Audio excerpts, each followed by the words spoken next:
Erin James joins me from Cider Craft Magazine to discuss her new book, Tasting Cider. This is BeerSmith Podcast number 154.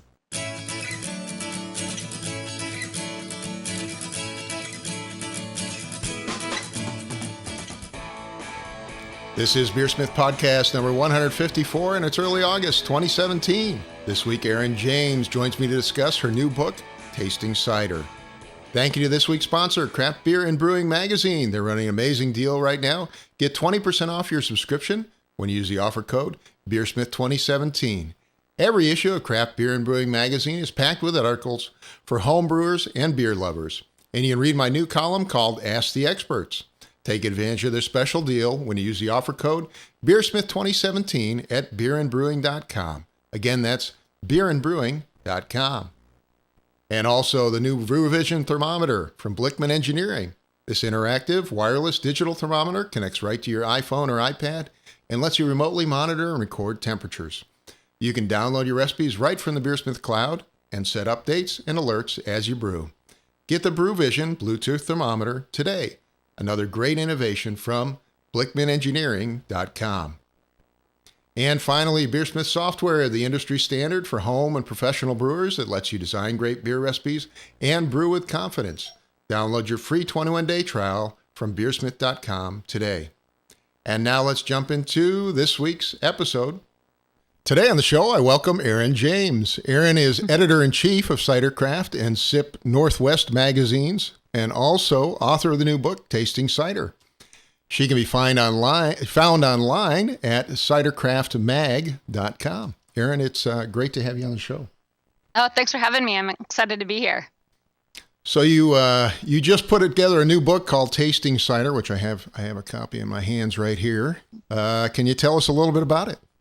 Yeah, it's actually funny. I've spoken with a few people in interviews, and they've said, "Yeah, you just came out with this book." I'm thinking, well, I wrote it about a year and a half ago, and so going back over everything, kind of refreshing my memory of what exactly I did write. But Cider Craft is a comprehensive guide from Cider Craft Magazine and myself. It's all about tasting cider. It is as billed. We are covering a little bit of the history of the apple and cider, mostly in North America, but also throughout the world, and kind of how the apple and cider came to North America, both the United States and Canada, as that's what we cover in the magazine as well. And then kind of basics on tasting, enjoying cider, understanding it. Again, very, very basic. We tried to really reach as many readers as we could here. So hopefully bringing in new people to cider, educating them, as well as building and putting something together that more of an intermediate palate will enjoy as well. So, and then from there, I profiled 26 different cider makers, and we kind of divide up cider into 12 different variations, and not necessarily grouped each of those cider makers into those categories, but use those categories to talk about what those cider makers do, not exclusively, but those are things that they do in those categories. So, and then from there, we have 30 cider cocktail recipes and 30 cooking with cider recipes or pairing with them. And it's 300 pages of cider love, and I'm excited that it's here. It's incredibly surreal, but pretty cool. A lot of work goes into a book, huh? Yes, it does. I was a genuine recluse for the whopping 9 weeks I got to write it. And so, wow. which I found is actually fairly normal as far as the publishing world goes. So, but it was a really hard 9 weeks. My husband is amazing. Very lucky. Yeah.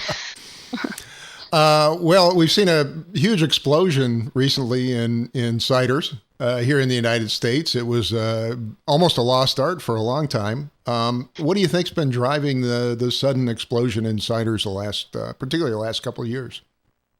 I think a lot of people originally are coming over from the beer world, not necessarily in a gluten-free sense. I know that is helpful for some folks, but I think it's more in a what's new, what else is craft, what else is handmade, and beer drinkers are by far the most adventurous, I think, as far as craft beverage drinkers go. So yeah, we are. We definitely are.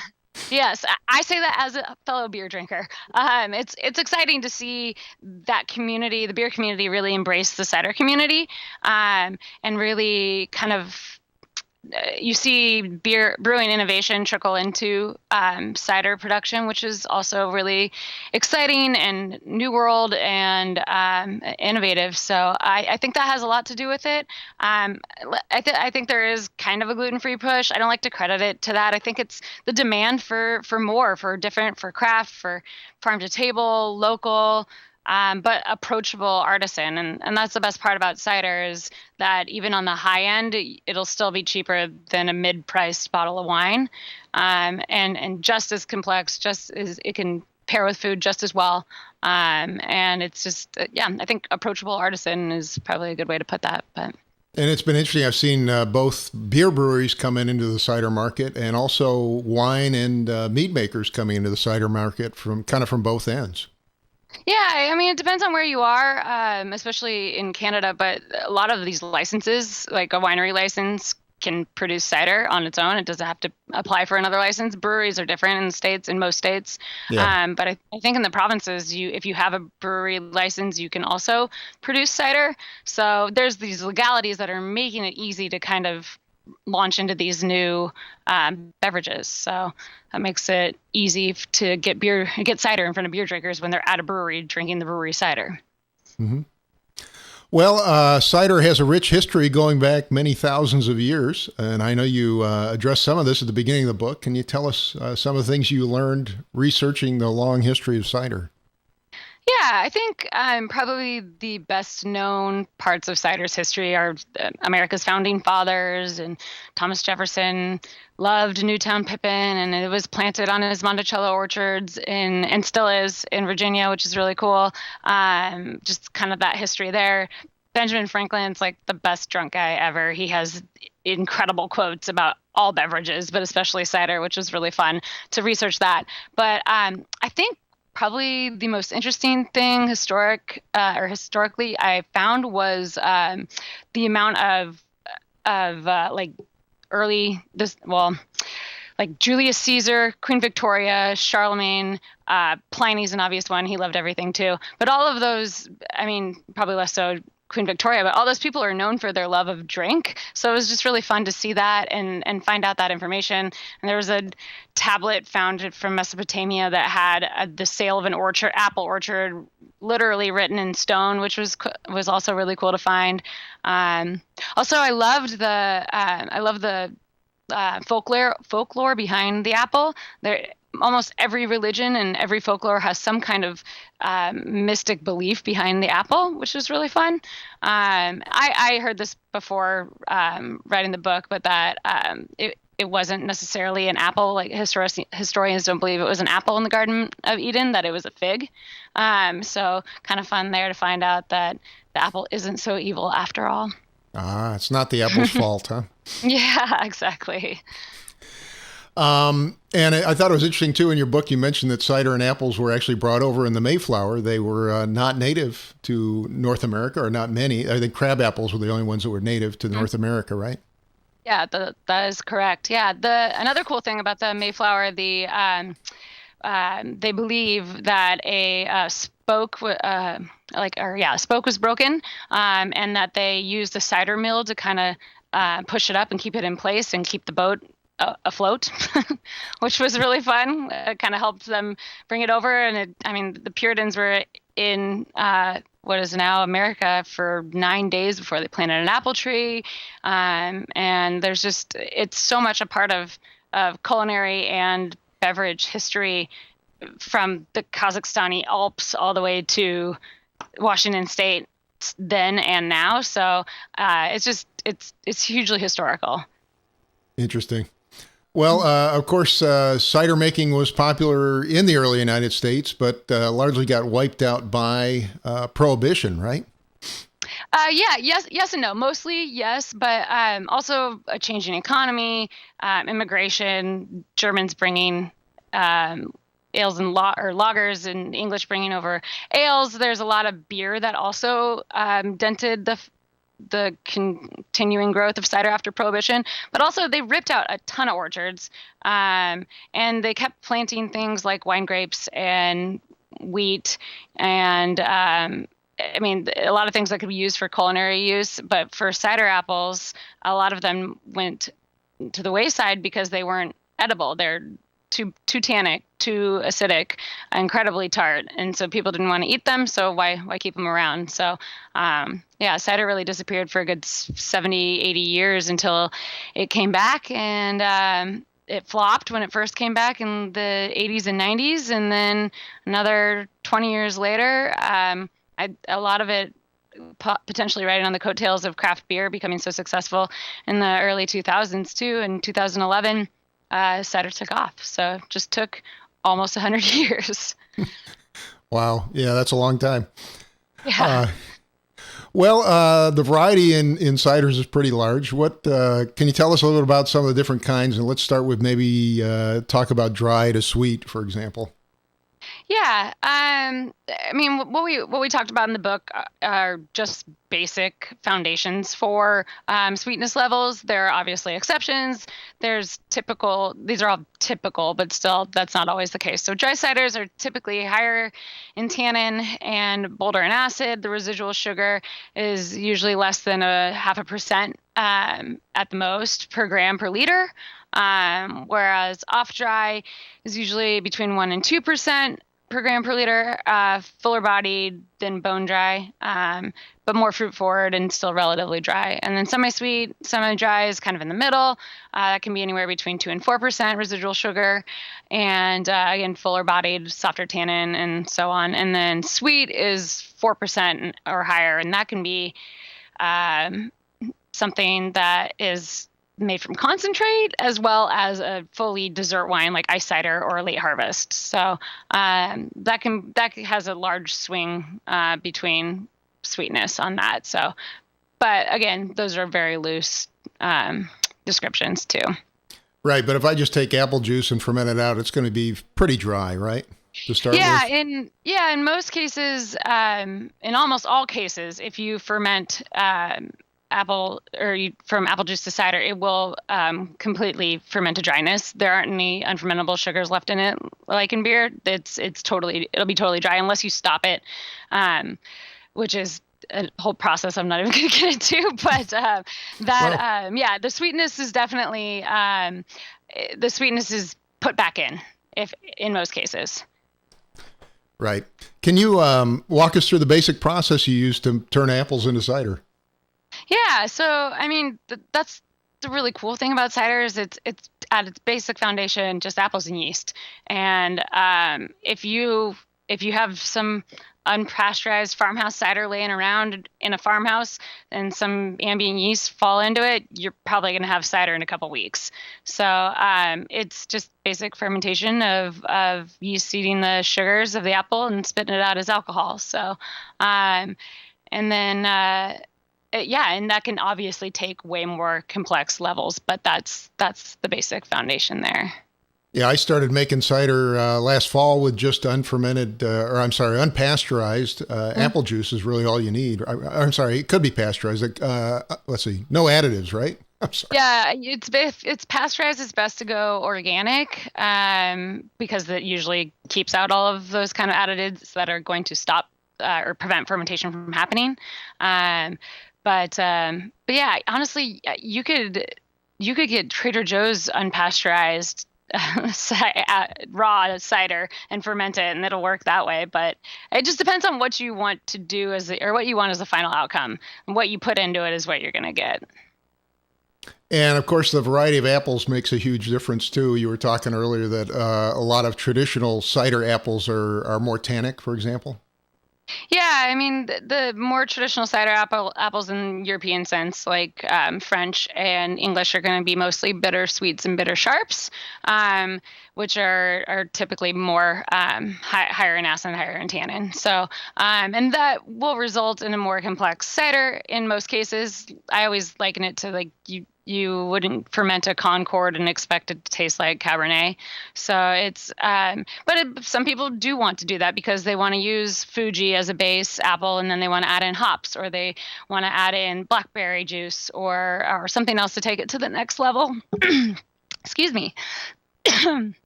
You can't always get that from the fruit. Sorry. That's okay. She's taking a break here. Yeah. Grabbing some water. I just get so emotional. I'm just kidding. It's the more complex traditional cider intended fruit that you use, the more traditional and complex cider you're going to get. And is there any particular varieties that you really like? Other varieties that people can get, for example, locally?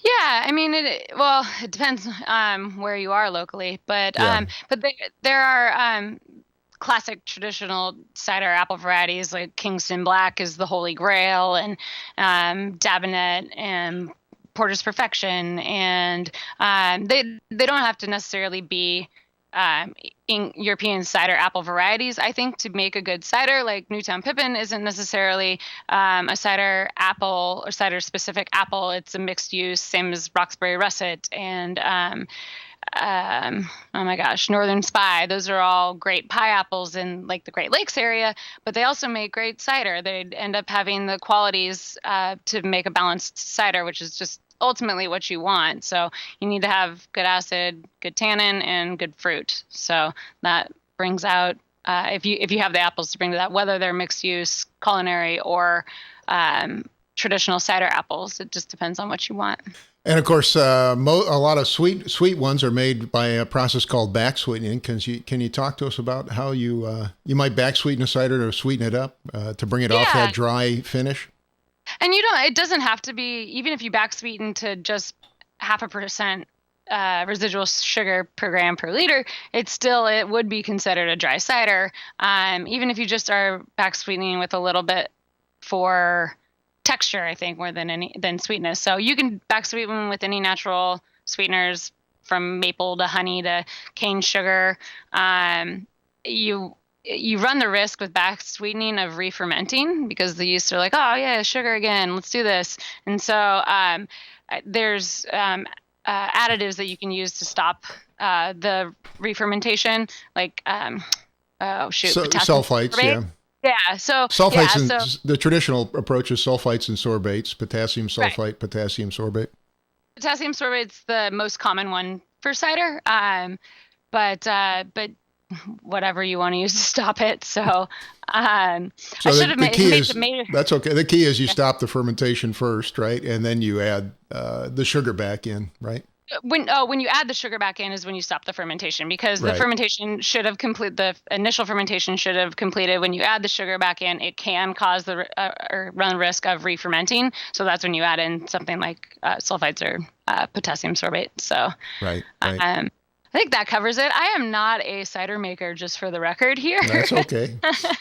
I should have disclaimed that a while ago. I'm an enthusiast. Well, I know a lot of beer brewers. I started making cider last fall, but a lot of folks that are brewing beer can get into cider very easily because it's actually the same basic equipment that you're using. So, yeah, it's just, I think one of and again, making cider can be so simple. I think one of the major confusions and why it's cider has a slight identity crisis anyways, because it's actually more alike to wine in the sense that it's fermented fruit, but production equipment, packaging equipment, and where it sits on the shelf it's more aligned with beer. So there's some serious divide between the community about which side they want to be on, and when it really should just be on its own side, should be just cider.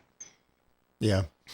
Well, you do cover a variety of styles in the book, things like single variety, hopped, barrel aged, spiced. I mean, there's literally dozens of them. Can you talk about some of the basic styles? Yeah, I think the two main ones that people fall into were orchard-based or modern, is what we called them. And again, these aren't drop-down categories that everyone has to follow. This is just what we found worked best for our book in categorizing everything. And for orchard-based, it's usually cider apple or variety specific, even if it's blended, you're focused all on the fruit. And not that to say the other categories aren't, but that's the sole focus. And usually slower fermentation. It's more land-based, agricultural-based, whereas modern cider is something that can be from fresh pressed juice all the way to concentrate. And then modern ciders can also be from orchard fruit, but in most cases, people that are modern producers don't necessarily have access to an orchard of their own. So they buy fruit, they buy juice. So it's kind of a major difference between those two. And then the rest are all kind of modern takes on cider outside of single varietal and barrel aged, which are both very classic, but spiced and hop cider and botanicals and ginger. The specialty category just can go anywhere from jalapeno peppers to pumpkin and other squash. So there's just that's what's so exciting about cider, that you usually find these styles west of the Rockies, but so much innovation. And a lot of that comes from the beer world too. So there's a lot. And then there's Perry, which is just fermented pear juice. So it's cider's cousin, but it's all pear, Perry. So all pear. And that's, we're seeing versions of that with Asian pear, as well as classic English Perry pear varieties, which have awesome names that like 3 of them have the word but in them and just terribly unattractive names, but they make great cider, or great Perry, excuse me. Perry, yeah. So, I mean, where can I find some of these unusual varieties? Because I haven't had, for example, hop cider and some of the spice ciders before. Are there commercial examples you can get? Oh, yeah. There are quite a bit. Hop cider is really huge on the West Coast. A lot, like I said, a lot of the innovation is really huge over here in Colorado, in Montana, and throughout the Great Lakes. You can find a lot of fruit-infused ciders. And then on the East Coast, it's a lot more classic production, but there still are plenty of producers that are doing more of the innovative styles as well. So, I mean, if you're in a major city, you can probably find some kind of infused cider.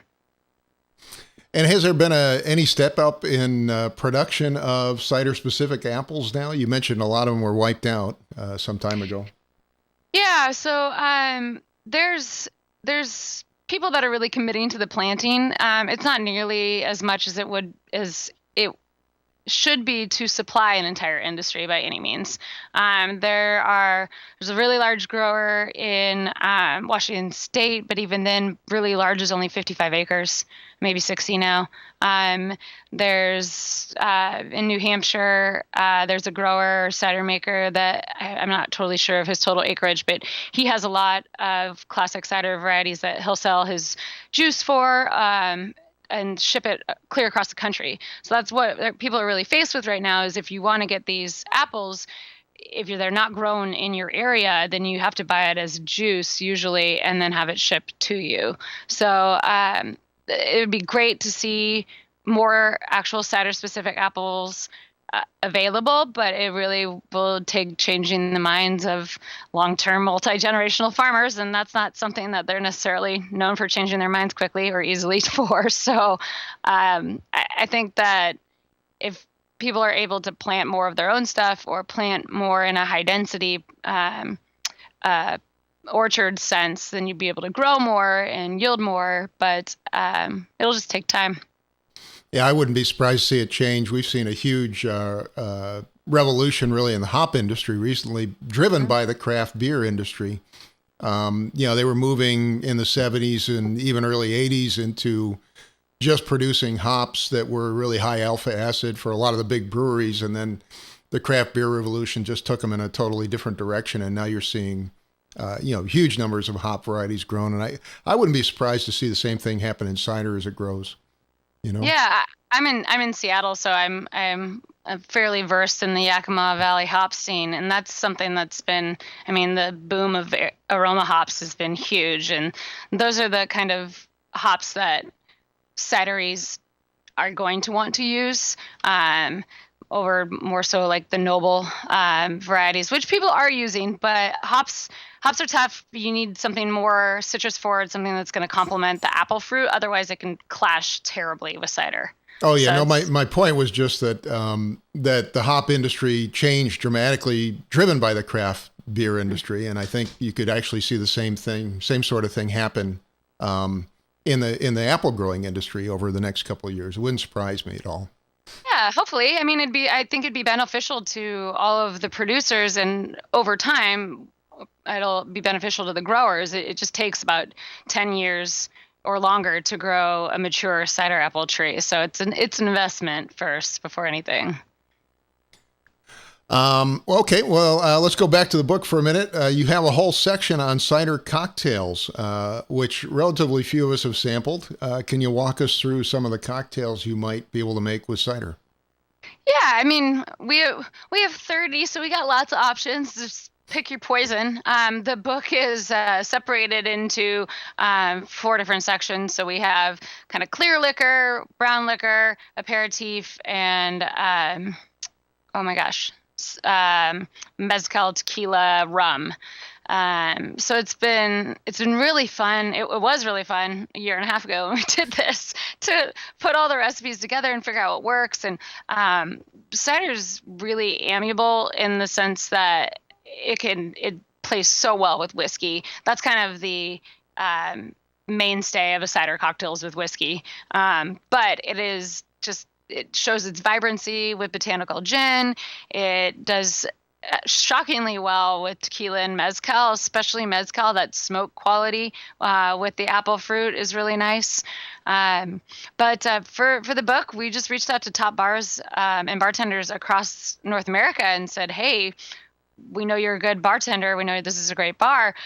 How can we collaborate with a cider cocktail? And another fun component of that was that we asked most of them, or all of them, to use a regional cider to them. So if it's a bar in Milwaukee, it's a cider that's produced around that area. So that was really fun and interesting to see what people chose as well, and then see how the cocktail balances out. And I mean, can you give us an example or two of one that you enjoyed? Well, sure. I might have to open the book up, though. That's okay. There's a great one.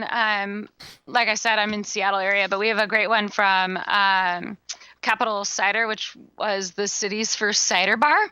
And it's, I think, lovely for this time of year. It's a gin, Saint Germain, the elderflower liqueur, Wandering Angus cider, raspberries and lavender bitters with mint as the garnish, and that is so refreshing. She recommended it for a good shoulder season cocktail because it can kind of soothe both ends of the spectrum, however you're feeling, especially between winter and spring. This is really nice. On the whiskey side, there's, let's see. That's okay. Oh, our in-house cocktail columnist for Cidercraft, she did one with rye that was fantastic. So it's rye and then her own house-made brown sugar vanilla syrup with lemon juice, bitters, and Vandermill in Michigan's Perry. And it's awesome. It's one of my favorite photos, too, if you can see that guy. It's so beautiful. And then you just garnish it with a wheel of pear. So it's there's so much you can do with it, and especially on the food spectrum too. Any recipe, I swear by this, any recipe that has white wine in it, you can supplement with the dry cider, and it's just fantastic with the diversity we've been able to see both with the cocktail recipes and the food recipes. Well, let's move on to the food section. You have a whole section. I think there's about 30 recipes there as well on food that goes well with cider, right? Yeah, I actually just made this the other night. It's a clams and chorizo, sweet pea, and leeks, just bowl of clams, and it's fantastic. The chorizo, they have it as wheels, but I made it the other day as, or like out of the casing, just crumbled, and it's just so summer to me. I mean, again, I'm in the Pacific Northwest, so clams speak summer to me, but that's one of my favorites, and that's cooked with and paired with apple trews, which is in Wisconsin. Apple trews semi-sweet cider. And then, I mean, there's just so much. We have fantastic pork meatballs. There's a goat burger that's one of my favorite things with a pickled rhubarb slaw. We have lamb shanks that were cooked in an entire 750 milliliter bottle of Ace cider from California from this awesome, actually beer community chef, homebrew chef, Sean Paxton. Sean, we've had Sean on the show 2 or 3 times now, I think. He's great. He wrote this completely original, and most of these are fairly original recipes, but he really dug into it, found a local cider to him, and braised an entire or several lamb shanks in an entire bottle of cider. So that was really fun to see him grab hold and have ingenuity and come up with something completely original. So that was fun. And then our desserts are fantastic. We have an incredible maple bread pudding from Angry Orchard, just from their headquarter offices. They make this often in the mornings and share it with the team, and it's fantastic. And then actually, it's really sweet. One of my former interns is a aspiring food blogger and wrote a apple cider crisp story or a recipe that's like 4 generations old and passed down through her family. And we were able to put that in the book as well. So it's a lot. It's a little bit for everybody, for every taste. We do have vegetarian options as well. And you mentioned that whiskey, for example, goes well with cider. What foods pair best, or what flavors pair best with cider? I think the 2 easiest things are cheese and pork. But cider can really pair with anything because of those qualities that make a balanced cider. It has fruit, it has tannin, and it has acid. And especially on the acid and fruit front, that allows cider to just really complement, more so than contrast, a lot of dishes. So that could be anything from a clam chowder to grilled hot off the grill steak. So I think one of my favorite things is pulled pork sandwiches with a ton of sauce and a dry cider. But I drink dry personally for the most part, so I'll pair with something a little bit drier. But it's a win-win situation with just how approachable cider is in a food sense. Yeah, chorizo and barbecue and those kinds of things, they have similar flavors to them, so kind of makes sense that they might do well together. Yeah, and if you can think of any kind of food that would use that apple in it, or that would be complemented by apple, that's the great thing about cider, is it's such a familiar taste for so many people, as opposed to trying to pair with a Belgian triple or a Petit Verdot. Like, not everyone is familiar with those, but everybody knows what an apple tastes like. So that just gives it so much. It's so approachable because of that. So what can an average homebrewer learn from maybe sampling ciders, or even brewing a few at home, or making a few at home? I think that from tasting and sampling, I think you'd more than anything learn what you like and don't like, and what you're going to want to make. I think that's the biggest thing, not only in drinking any beverage, but in producing your own as well. And to what you were saying earlier, I think you'd find that you have a lot of the equipment to be able to do this at home, already from brewing. I think the pasteurized, unpasteurized, and unstable product might be a little bit of a learning curve, but I don't know. You guys can do it. I have faith. It's actually much easier than making beer, it turns out. Yeah, it's at less least that's been my ingredients. experience. Yeah, less ingredients, less of a process. If you're doing it right, you just add yeast to the juice and let it go. Usually I start with just an apple juice base and let it ferment out, and then I'll add other things to it, whether it's spices or flavors or sugar, back sweeten, whatever. So I guess ultimately it would hopefully be fairly easy, or quite a bit easier in general for an average home brewer. Yeah, it's a lot less time. Basically you're just taking some apple juice and sprinkle a little bit of yeast in it. That's about it. So, where do you think the industry's headed? We've seen a pretty large explosion just in the last couple of years. You think it's going to continue to grow at the rate it has been? Yeah, I think, no, not at the rate that it has been. It's definitely stabled out a little bit, but where you're seeing growth is in local and regional cider. The numbers that we look at are all numbers based off of major commercial brands. So it doesn't quite speak to all the smaller producers, which is the vast majority. And those producers are doing so well from the latest numbers that we've seen from Nielsen and IRI data are from 2015 to 2016, local regional cider grew nearly 50%. And that's just because of that demand for local, for something that people know, for product they know. I mean, even if it just says Washington apples on it, you know that it's coming from Washington State. So that has that connection to the consumer in that local sense. And that's really picking up speed.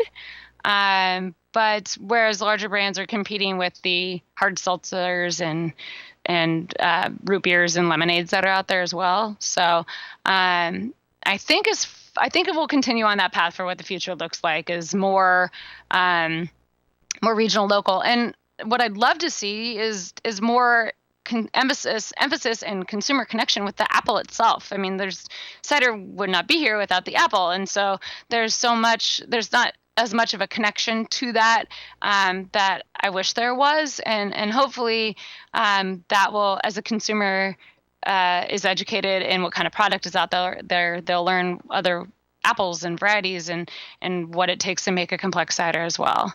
So hopefully that's the way it's headed. And of course, we've been talking quite a bit about your book, which is, of course, Tasting Cider. But I wanted to mention you're also an editor at Cider Craft Magazine. So I wanted you to say a few words about Cider Craft Magazine. Yeah, so Cider Craft is North America's first print publication dedicated to hard cider. So we print 3 times a year, and we are now in 2 weeks, putting out our 9th issue. And we've been around since May of 2014. So we're still young and only doing 3 issues a year. We're fairly active on our website, which is about to have a relaunch. So it won't look like what you just showed. Yeah, cidercraftmag.com. I've got up here on the big screen. Yeah, and we're storytellers. We're hoping to educate and grow the industry, and just by way of journalism. So that's something that's really important to us, is that we don't have an opinion per se. We're just trying to showcase and reveal the opinions of the people in the industry. Our readership is fairly even between industry, trade, and consumer too. So we try to talk about as much as we can on both ends of the spectrum. And then we have SIP Northwest is our Pacific Northwest-based magazine that I'm also the editor for. And that's wine, beer, spirits, and cider for that one as well. And that's quarterly. That's SIP Northwest magazine, right? Does that have a separate website? It does. It's SIP, S-I-P, Northwest, spelled all the way out, .com. Okay. Yeah. Well, Erin, I really appreciate you coming on the show. Thanks so much for being here. Yeah, thank you for having me. This is great. This is the first Skype visual interview I've done. It's very exciting. And it came through pretty well. I think we got lucky on the connection, so that's good because we're on opposite sides of the country. Yeah, that's awesome. Yeah. So thanks again. Again, my guest today was Erin James. Erin James has a new book called Tasting Cider, which I'm holding up here. She's also an editor at Cider Craft Magazine, and you can find Erin at cidercraftmag.com. Thank you, Erin. I really appreciate you being here. Thanks. Thank you so much, Brad. Well, a big thank you to Erin James for joining me this week. Thanks also to Craft Beer and Brewing Magazine. Every issue is packed with great information for homebrewers and craft beer fans. Take advantage of their fantastic sale and get 20% off when you use the offer code BeerSmith2017 at beerandbrewing.com. And also Blickman Engineering, creators of the innovative new BrewVision wireless thermometer. Remotely monitor your brewing system from your iPhone or iPad, record data, set alerts, and grab recipes directly from the BeerSmith cloud. The BrewVision thermometer, another great innovation from BlickmanEngineering.com. And BeerSmith software, the industry standard for home and professional brewers, that lets you design great beer recipes and brew with confidence. Download your free 21-day trial from BeerSmith.com today. Thank you for listening. I hope you have a great brewing week.